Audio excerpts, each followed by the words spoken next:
Clarity on Fire, a podcast for people who know what they don't want out of their life and career, but aren't sure what they'd rather be doing. In a world where it's easy to exist, but hard to feel alive, we, Kristen and Rachel, 2 certified life and career coaches, are here to help you cut through the information overload, get unstuck, and focus not just on how you can have a career you're passionate about, but how to create a whole life that feels fulfilling.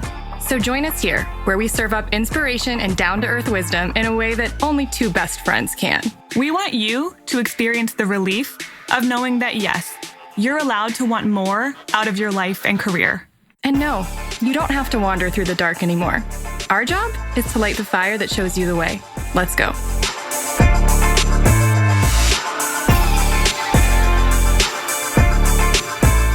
Hello. Hey. I almost started with like a really weird accent, and then I was like, no, don't do that. What kind of accent was it going to be? It was going to be like, hello. It was going to be like kind of like Eastern European Russian. Like a Borat? No. Okay. Just more like a spy. Ah, okay. I don't know why. That just, it felt right. But then it didn't. And now I did it anyway.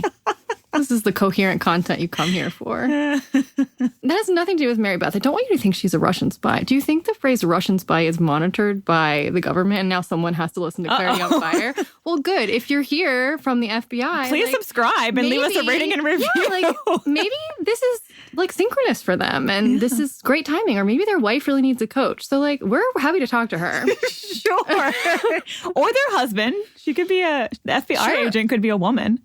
The FBI agent could be a woman with a wife, Kristen. Sure, that's true too. So just anyone who's listening from the FBI, we're willing to work with you or your husband or wife. It's been a minute. It's already gone off the rails.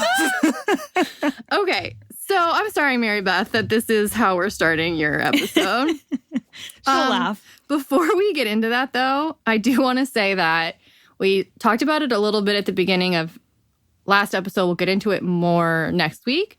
But once again, the very last time we're doing our group coaching, that sounds a little bit misleading. It sounds like we're all going to sit around in a circle and coach each other. That's not what's going to happen. Virtual coaching that you're going through a process, but you're going through it with other parallel to other people going through it, and you get to chat with them online in the comfort of your computer.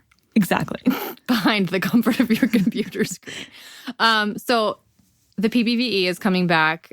The dates are going to be, the enrollment dates are Tuesday the 21st through Wednesday the 29th. We will officially get started. The program will start on the 30th. So it's about 6 weeks long. It's all do it yourself, but Kristen and I are there to support you. Yep. We're in the forum every day answering people's questions and responding to your thoughts and your insights. So we're very active in that. It's the one-on-one. It's the process all of our one-on-one coaching clients get taken through. Yeah, it's just in a little bit more of a do-it-yourself style. It's also a good way if you are interested in coaching, but you don't know, or it just seems like a big swing to do coaching. We decided for reasons we'll get into in upcoming episodes not to raise the price of the PBVE, even though we did raise the price of one-on-one coaching.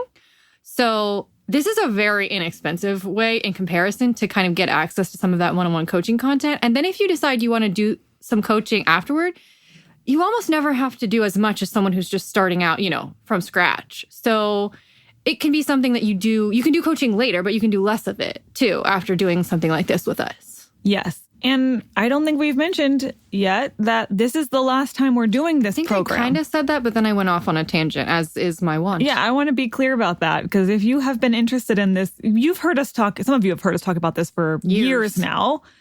And some of you have done it and feel held hostage by us talking about it again right now. Well, this is the last time you'll hear us talk about it. Well, not this month, but, this month is the last time.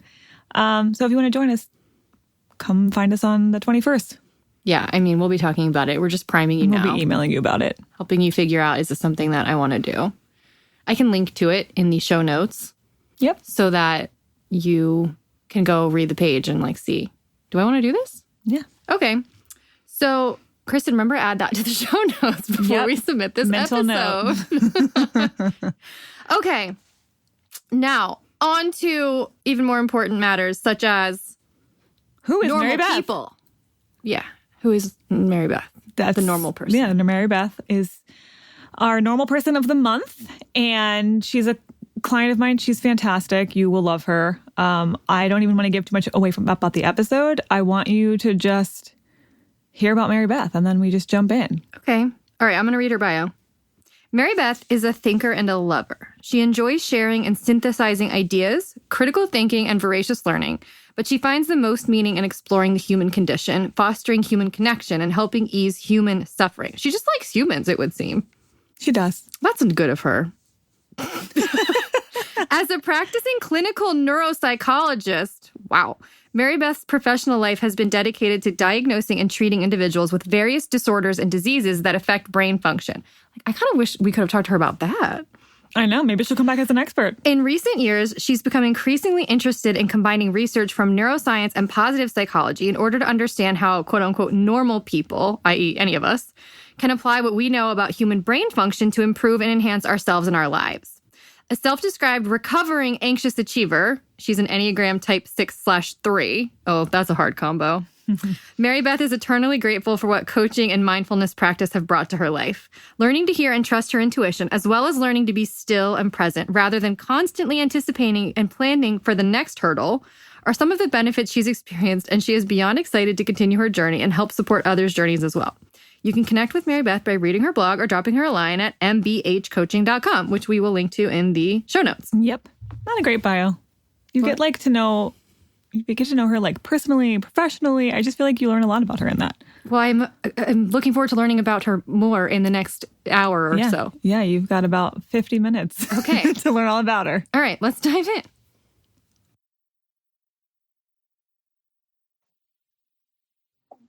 Hi, MaryBeth.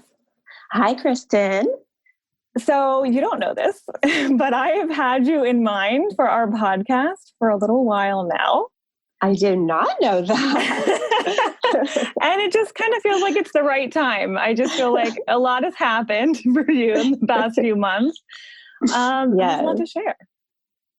There has been a lot that's happened in the past few months. I think 2019 didn't quite end the way you were expecting it to. Not in a bad way, just kind of unexpected. Exactly. Yeah. It ended very differently than I would have planned. That's for sure. And before we get into all that, because there's a lot to get into, I don't know that you mentioned this in your bio, but I wanted everyone to know that in addition to being a neuropsychologist, you're also a trained coach. I am. It is true. Yes. And all good coaches, all good coaches, like, they know it's impossible to coach yourself. I don't care how good of a coach you are. You cannot coach yourself. So I love that you sought out coaching. I really appreciate you saying that. I've done it many times over the years myself. I feel like, you got to walk your talk. Exactly. Yeah. And I'm a neuropsychologist. I'm not a therapist, but I think the same thing goes for therapy as well, and therapists and psychologists as well. So I think that is an important point that you mentioned. So I wanted everyone to know we've got another trained coach here who loves coaching and definitely loves being coached. Everyone loves being coached. And I love coaching too, but it's always fun to be on the receiving end. Definitely. Well, we had a call, I guess it's been a couple of months now. It was so good. I wish I could have recorded it because I just know so many people would relate. And I don't want to give away too much too soon because we're going to get into all of it. Okay. But essentially, this fork in the road appeared for you unexpectedly. Yes. You had to figure out, okay, am I going to stick with the original plan or be open to a totally new route? Is that fair? Fair summary? That is a fair summary for sure. Okay, so why don't we start back and tell me a little bit about your original plan for your career, where you thought this was going. Okay. Well, as you said, I'm a neuropsychologist and more recently a trained coach. So more recently completed my training in positive psychology coaching. And so for the past 10 plus years, I have been working as a neuropsychologist in the clinical realm in the traditional healthcare system. And there's been some amazing things about that work. There's a lot about that work that I want to take into the coaching realm. And I was over time becoming kind of more and more disillusioned with working in the healthcare system and the kind of demands that were being placed on me and other healthcare providers, and it feeling like a patient mill when you're, a service provider, when you're a person who cares about people and wants to care for people, you're really investing yourself in that. And it can be exhausting then to have to see more patients in less time. It's kind of basically what it comes down to. I see that in so many types of healthcare now. It's a really big challenge. It is. Yeah. I think it's pretty pervasive. And so over time, that was kind of really causing problems for me. And I knew that I didn't want to stay in the traditional healthcare system, but I also wanted to start bridging neuroscience and neuropsychology work with positive psychology and coaching. And, how can we use what we know about the brain and about human behavior to enhance our functioning and to enhance our well-being. And that's just, my passion. That's something that I love reading about, that I love learning about, talking about. And so my thought was, okay, I'm going to transition from being a clinical neuropsychologist to being a life coach and use this background that I have, but incorporate it in a different way with the coaching training that I've received. And also I have a strong desire to create my own thing and be able to kind of live out my own vision and call the shots with the work that I'm doing. If you've taken the quiz, probably you're already sensing that I'm a fire starter. You've got that entrepreneurial spirit, that's for sure. Exactly. I definitely have the entrepreneurial spirit. I've always lacked some confidence in kind of my ability to see that through or to trust that. But I had really come to the point where I was like, no, this is clearly what I need to do, because this is what I love. I love this kind of work that is more on the end of coaching. And so I was like, that's it. I'm doing it. And that is going to be my plan, is that I'm going to start my own coaching business. And I can't just jump ship, leave my career and jump into this new career. I do have financial responsibilities. And so I decided, okay, I will over time, build up my coaching practice while I'm doing my clinical full-time job.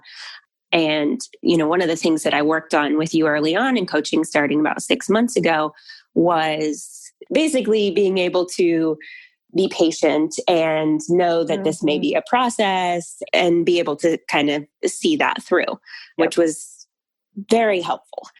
Yeah, you're like, this might take a little time. And I'm going to try to be okay with that. But which was hard. I don't know that I was ever okay with it, but first of all, I don't know any human who's great at patience. And I feel like entrepreneurs are the worst at patience. We just want our business to be successful like yesterday. And I've yet to meet someone who's like, it'll take as long as it takes and it's fine. It's so true. Yeah, that's normal. And that right there is another illustration of the beauty of coaching, is like just that reminder from you and just that validation is and was so helpful. So one of the reasons that I went ahead and pursued getting coached by you and having that close coaching relationship was with the goal of that I am going to start, my goal is to start my own coaching business. And so that's what we were working on. But in the background, there's a lot of other things that have to be worked on. Right. Oh yeah. There's a whole full picture of it. But that was the plan of where you were going. And I feel like in the meantime, it was going to be like, okay, let's build up this business. Let's start to slowly transition out of the more clinical work, whether that's my current job or maybe like a more part-time somewhere else or whatever that looks like. Yeah. You were like, this is the clear direction. Less full-time work, other places, right? More of my own thing. Exactly. Exactly. Which sounds great. It's not a bad plan at all. Right. And there were a couple of issues that we began to kind of identify or work on over time, which were probably the biggest one being how exhausted I was from the clinical work. Mm-hmm. How unsustainable it was. Exactly. So even though I was condensing my work schedule so that I would have more blocks of time free that I could try to focus on my business, I was finding that I was having to use that time to kind of just rejuvenate or recoup my energy to get kind of back to baseline. So that was definitely something. Draining. Yeah, exactly. And so Ben, do you remember our call? I don't know how long ago this was, at least a few months, where you're like, I did something crazy. So I can tell you the exact date. I love it. Yeah, it was at the end of September. So it was not that long ago. And I definitely remember the call, and I agree with you. I wish that we had it taped because that was such a transformative session and moment in my life, and really speaks to the power of coaching. So I guess I'll just jump into what I won't kind of give the background to that. I'll just kind of jump into what I came to you with on that call. Does that make sense? Yeah.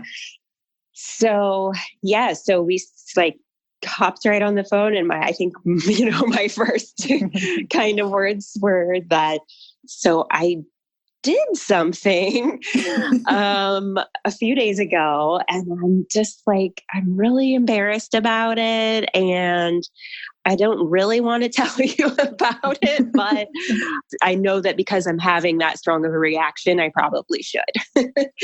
Oh yeah. And you felt there was this big lead up, like you were going to admit some like illicit, I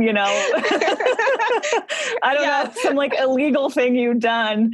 And I was like, oh, what's coming? Now that I think about it, I'm like, oh my goodness, she must have had so many things running through her mind about what I was about to say. And I could tell after I said it that it was not what you were expecting. So what I had to tell you that I was so kind of embarrassed and confused about was that I had applied for a job. No, another full-time job. And you're like, this is not the plan. This is not the plan. I can't believe I did this. I don't even want to admit to myself that I did this crazy thing that was not a part of the plan. But because I'm having such a reaction to it, I guess I should tell you that I did it. But honestly, at that point, I was viewing it as, I'm going to tell you that I did this crazy thing because I just need to move on from it. And I was reading into like why I did it, why if I had this clear plan of starting my own business, and if I'm such a fire starter, why in the world why would I even look at other jobs, and why would I apply for another full-time job? And what does that say about me? Does it mean I'm really not meant to do this? Does it mean I'm really not ready? Am I just trying to run away from starting my own thing because I'm scared? I had like all these questions. So yeah, I was coming to you feeling pretty all over the place, I guess. Yeah, I do. I think you came to the conversation to be like, I need to admit this thing and get it off my chest and let you know that I'm obviously a terrible fire starter because I applied for a job, but let's just never talk about it again and move on with the plan. Exactly. But that was not my response to you. That was not your response to me. Your response to me totally blew me away. Because your response to me was, I don't know that I buy that. You're like, I don't know. Let's just take a second and just think through, what maybe led you to apply for the job. And I remember you saying, because you kind of said, or I think maybe I had told you, I don't know. It was just, this person had mentioned this kind of job in this field. And I thought, oh yeah, that kind of has more of a coaching slant. And so I started looking at those kinds of opportunities. And well, there was this one and it didn't require a cover letter. So, so that's probably why I applied for it. Yeah, I was like, I think there's probably a little bit more than that. Yes. Yes. You're like, I'm just curious, I think there's probably more than that. So what else was it? And what was amazing is that in answering that question for you, I was able to see like, oh, yeah, I totally see why I would have applied for this job. So it was a full-time neuropsychologist job, but it was not in a traditional healthcare setting, not in, a medical clinic or hospital. It's actually with the Department of Defense and with a military unit. And there happens to be a military base not too far from my home. And this job was working with a military unit. But actually, when I saw the posting, it really didn't say a whole lot. But the sense that I got was that this was much more about restoring functioning and enhancing functioning. It's still in the neuropsychology realm, but much more of that slant to it. Instead of purely diagnosing. Exactly. Instead of purely diagnosing so in my previous work, a lot of my time was spent with diagnosing, not just diagnosing, but diagnosing neurodegenerative disorders. And so, individuals that were on a clear decline. And so this was a very different, I could see from that, it was a very different type of job, even though it was still a neuropsychologist position, and that it would be working with very high functioning people. And so I'm describing these things to you and I'm like, oh yeah, it kind of does make sense that I would, be interested or that this would pique my curiosity. But I still wasn't sure that, applying for a job or considering a job was smart because it wasn't the plan that I had made. Yes. Right. So you're like, okay, maybe I get a little bit more, I'll be like a little bit less hard on myself. For at least being intrigued, but I'm still not going to go to the interview. I would just, that's too crazy. I'm just going to quietly, skirt away and exactly. Pretend like that didn't not tell happen. anyone else about this. Yeah, exactly. But I think it quickly became clear that what you were craving the most was a change in the day-to-day because the long-term plan was a little bit far out. We don't really know how far out. That's the nature of building a business is it's going to take some time. And in the meantime, you don't want the day-to-day to feel such much drudgery. Right. Feel so drained in the day-to-day. And I think on some intuitive level, you knew I need something else along the way that's going to break up this pattern. And break up the monotony of going to a place that just drains all my energy. And then I have to come home and I have to recoup and just get back to baseline, like you said, and then start all over again tomorrow. That's not really conducive to having creative energy to pour into this new thing. And exactly. A changing up of the kind of shorter term plan was actually a very powerful, intuitive draw that you felt to change that up. Which I think in your mind, it felt like if I do this thing, it's taking me totally off track. Instead of it could infuse me with a new sense of energy and just again, kind of change up the monotony that might actually be better for the longer term plan. And that was kind of, I think, hard to imagine at the time.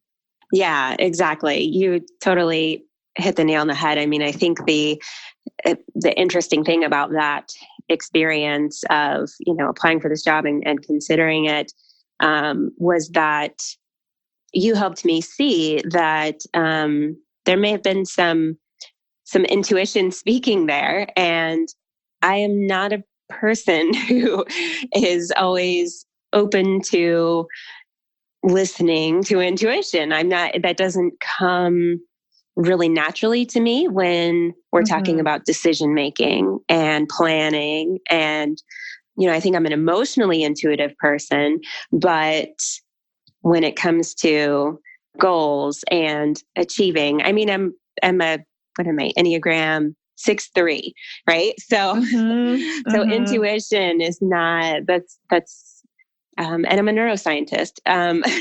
Right. So your brain is kind of like geared, or it's been trained at least to look at it more scientifically.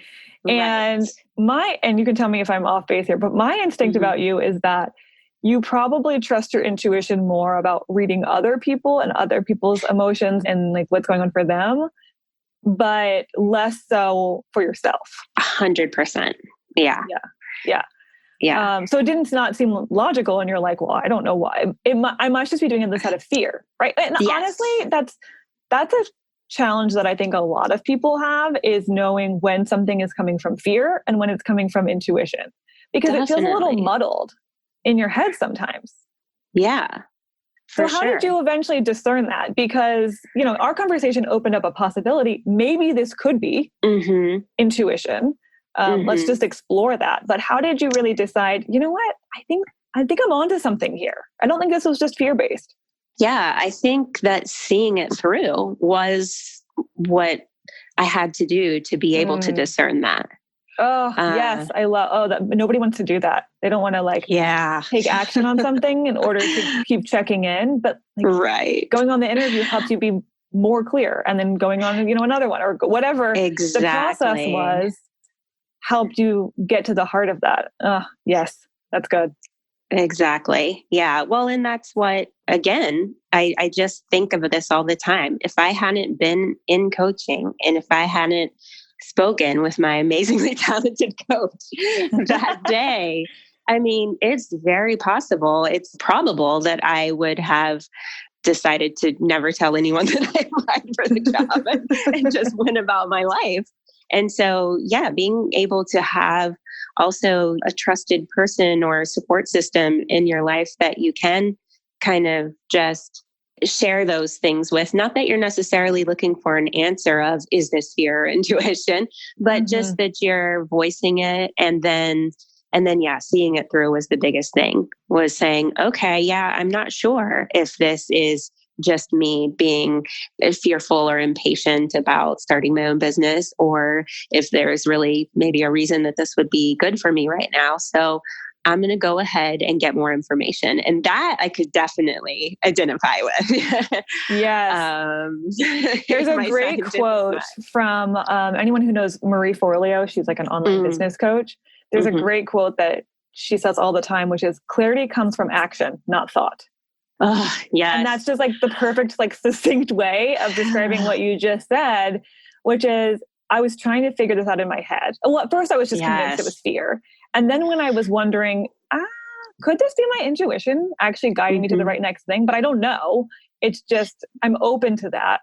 How do I figure it out? You had to go and put yourself in the situation and talk to people and take a few steps forward and then recheck in with yourself. Yes. And so going ahead with the interview, so I was contacted to and invited to come in for an interview, and going ahead with that was essential. But the other piece of it was some suggestion that you had given me, which was right after the interview, before you have time to, get in your head about it and start dissecting it. And before you have time to start, replaying it from different perspectives and all of that, immediately just check in with yourself and just kind of go through, what are you feeling? Just what are you feeling right now? And what are your impressions? Yes. And that immediate response is so important. Yes.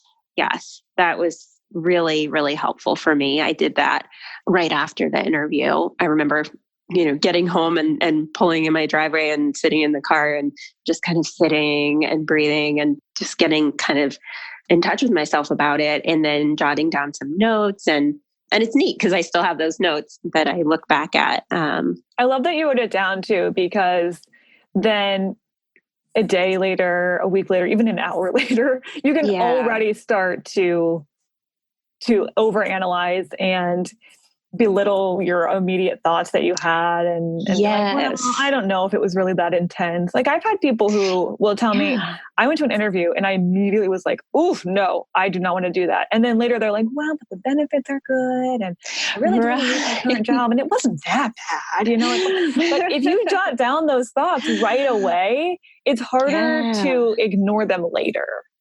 Yeah. So what was your gut response? My gut response is like, this is incredible. And this is an incredible opportunity. And I was incredulous that after the interview and learning more about the position and more about the work I'd be doing, people I'd be working with and the culture there, I was just almost dumbfounded by the fact that this kind of position existed, that this kind of work existed. I would have never known to look for it. And it existed like way closer to me than the job I was commuting to. Isn't that crazy? Yeah.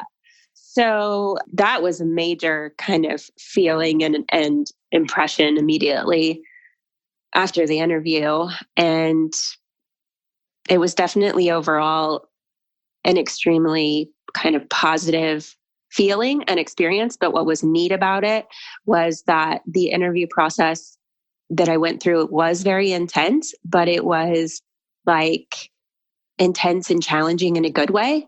Yeah.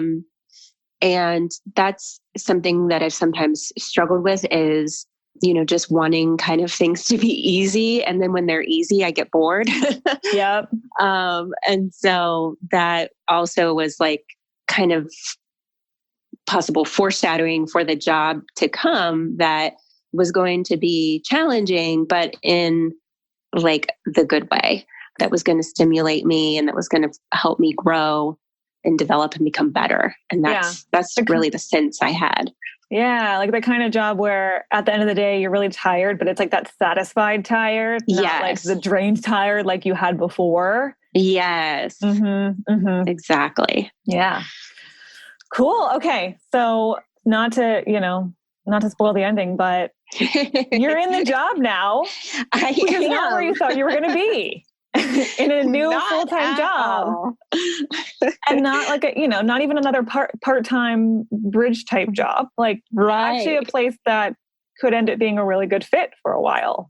Not the plan. So I'm kind of curious, and I think I know your answer to this, but I'm not even sure I know because I'm not even sure we've talked about this too much, but where does the coaching business fall into this new plan, the longer term plan? And this was the shorter term. Yes. Well, I mean, this job and just kind of my overall goals in general, whether it be through this job or anything, the goal is to stay in this realm of bridging neuroscience and positive psychology coaching. And so, yes, I would love to see that continue to develop in the realm of my own business. I think I will, I think I am truly a fire starter, and there will always be a part of me that wants to have something that is my own and that I have creative control over. But I think what's awesome is that I will be getting to use and develop and hone some of those skills through this position as well. Yes. Yeah. Well, okay. Well, that's kind of what I thought you were going to say, but I actually wasn't 100% sure. So I was genuinely asking for my own insight.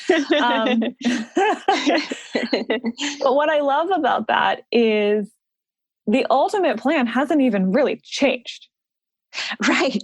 Like the end point hasn't changed. You still want to have your own business. What it looks like might be kind of different than what you originally planned, or certainly how you're going to get there is different. But this hasn't really changed the plan. It's just changed the route. I'm actually imagining right now, like you plugged in a destination into your GPS, into like Google Maps. And it was like, okay, you can take this route or this like the pretty route or the highway route or the toll route and what all you've really done is change the route. Yeah.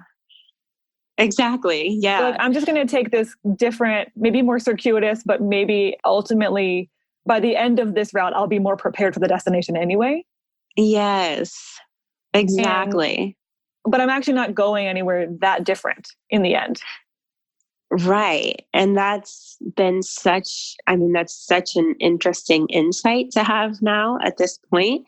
And I think so helpful to keep in mind that when you place the emphasis on the endpoint, or even on just what are the underlying like values, or what you really want, even if that's not like a specific, I want to own a coaching business. It may be, I just want to have my own business or something like that. Mm-hmm. When you just keep your focus on that, when you understand that that's the foundation of everything, then you can loosen up a little bit with that path. And I think you can be a little more open to the different routes. Yeah. Yeah. And that's when your intuition gets to really play, where you're like, okay, I'm going to hold the longer term vision. And I maybe even have a particular route in mind that I think I want to do. But I also recognize that I may not know what's best for me. I may not know the most direct or the most helpful or the most enjoyable route to get there. So, I'm going to keep going on my route. But if something comes along that could be a different way of getting to the same place, maybe I'm going to be open to that. Exactly. And there's so many different variables that can come up along the way. I mean, the route that you choose right now may be an excellent one for you, but as time happens, as time goes by, everything is changing and other things are developing and changing. And there are so many different variables that there's going to be different routes that come up that we wouldn't have foreseen. Yeah. And so I think it is just helpful to remember that and be open to those. That's what I've learned from this experience anyway. Yeah. Yes. Well, and I just love like the drastic change of, I'm not even going to entertain this because this is off the plan. And I love it because it's just such a human response. You know what I mean? Like everyone can relate to that. Like, nope, that's not the plan. We're not even, no, like shut it down. Shut it down right away. To now you're like, you know what? I don't know how I'm going to get there. I'm going to just kind of keep going in a certain direction and trust that I'm going to get there eventually in the right way and the best way. But it takes a while to get to that level of trust. And it doesn't mean just because you've had that experience once that now you're never going to get stuck on the plan again, because we all do. Oh gosh. Yeah. But I guess if you're imagining someone who maybe is where you were a few months ago, and they have this idea of what they're going to do. And I feel like this is the perfect time too, right? Because people are setting New Year's resolutions. Yes. They have all these plans and ideas about what they're going to do in 2020. And I wonder what advice you might give to someone who's like, this is what I'm going to do. And this is how I'm going to get there. And this is like the plan for 2020. Who might be gripping on to that idea a little bit too tightly. Yeah. Well, first of all, I can totally identify with it, obviously. And I think it's, I think many of us are more prone, some of us are more prone to be that way than others. And that's totally fine. But I think having an awareness of it is helpful. So first, just kind of checking in with yourself on, if you've come up with this detailed plan, like, are you feeling like you're gripping onto it pretty tightly? First, just, getting that sense for yourself. Yeah. And I hope this conversation makes some people aware of that, like helps them with that first piece of it, of just recognizing, oh, I think I'm a little too attached to my plan. Yeah, exactly. And I think maybe another piece that kind of ties into that is, or maybe would help someone see that, is when following the plan, it certainly becomes bigger than, or more important than, or the primary focus over, the outcome that you want. Yeah. And especially like what you want to feel. So if you're focusing, like the plan is supposed to make you feel good, or the destination is supposed to make you feel good. And if the plan is causing a lot of stress, I feel like we're getting off track. Yes, exactly. That's exactly what I was trying to articulate is that if you start finding that like the plan is stressing you out, because that was one thing that I was finding, is that I was sticking to this plan and it was starting to stress me out even more, because I was in every spare moment, trying to be like, okay, yeah, you're exhausted, but you have to, you've got to get this going with the business and you've got to get this going.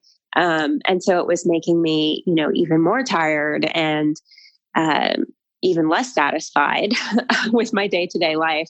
And so when I could step away and be like, whoa, like the whole reason that I want to change what I'm doing and pursue this goal is to get to do something that I love and to get to be, stimulated and energized in my work.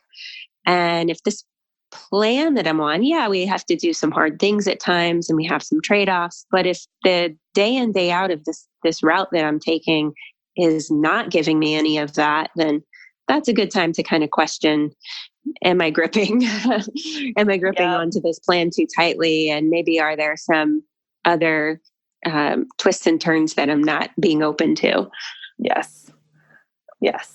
I love it. Okay. So it's about awareness. It's about like kind of checking in with yourself. If you're feeling a lot of stress, that might be an indicator that you are gripping a little too tightly. Definitely. And, I'm all for planning, of course. I'm all for having a direction, but if the direction is stressing you out, then that probably just means that you're forcing it. Yeah. And I think the other thing is that keeping in mind that shifting or being open to those twists and turns, it doesn't mean that you're giving up on your goal or that you're this person who can't follow through. Because I know that was a challenge for me, as we've kind of already spoken about, is like, wait a second, this wasn't the plan. I deviated from the plan. I am not a person who can stick to the plan and follow through. I'm so glad you said that, because I think that's what gets a lot of people stuck in their plan, is this idea of, does this mean I'm not really committed? Yes. Does this mean I'm a flake? Does this mean that I don't really care that much? Or that we turn it into meaning something about us as a person versus just, I just changed the route a little bit. Right. And still going to the same place, just changing the path to get there a little bit. We make it about, it feels kind of embarrassing, or it feels kind of shameful to change it up, especially when you've been telling people, this is the plan and this is what I'm going to do. And now you have to go back and be like, actually, but it does not have to mean anything about you. If anything, I would say it's probably a mark of you being a pretty self-aware person and a pretty intuitive person, that you can flow with the twists and turns as they come along. Probably means you're actually more likely to get to your destination. But I'm really glad that you brought that up, because I know that was a challenge for you.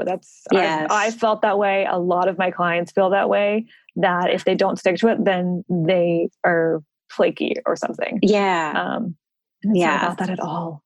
No. I mean, and like you said, you're making it about you, and really just different opportunities, different routes have presented themselves. And so now you have the choice to decide which of those is going to best serve you and the ultimate destination. Exactly. It's like when you're driving, I love Waze because I hate traffic. So it's like when you're driving with Waze and it's like new route possible. And it like pops up a little message like, would you like to accept this new route that's going to get you faster? I'm like, yes, I would. Right. Sometimes life gives you those little updates like, hey, do you want to get there in a slightly different way? And you're allowed to accept or deny, but at least consider it. Right. It does not mean you're being flaky when you choose a different route on Waze. So no, I committed to this route. Waze, do not give me updates on traffic. I will continue with what I planned. Like, that's silly. Well, thank you so much, MaryBeth. I'm so glad that you shared this story. Thank you for being so candid about it. I know a lot of people have this same challenge and need this reminder. I need this reminder sometimes. So I will go back and listen to hear this again myself. Thank you for walking us through this, and congrats on the new job. Oh, thank you so much. And I mean, this is a pleasure to get to talk with you. Always is a pleasure, but to be able to share this experience and hope, that, if anybody identifies with it or if it's helpful for anyone, that's just all the better. But I can't speak enough to how beneficial, coaching has been for me. And again, if we wouldn't have had that call, if I wouldn't have had you coach me through that, I would be probably in a very different place right now. So thank you. Oh, well, you're the best. Thank you. Well, happy 2020. You too. And I can't wait to see what this new year brings for you. Probably twists and turns. Probably. All right. All right. Bye, MaryBeth. Bye-bye. All right.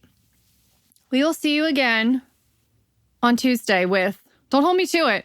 I think I'm going to rant. Yeah? Do you have a topic already? Well, I do, but then I forgot it, but I did write it down. Wow. So what's great is that I can write it down and then I can read it and I can be like, oh yeah, I am mad about that. And then remind yourself why you're mad. Yeah. And then next Friday, we're going to have a side chat and I'm real fired up about that. So next week is going to be rant heavy. Oh, excellent. I think. We'll see. I don't know. I can always get in the mood to rant is what I'm saying. Always. It doesn't take me a long time to get worked up to that. No, you can go from 0 to 60 real quick. Overnight. Yeah. Overnight? No. No.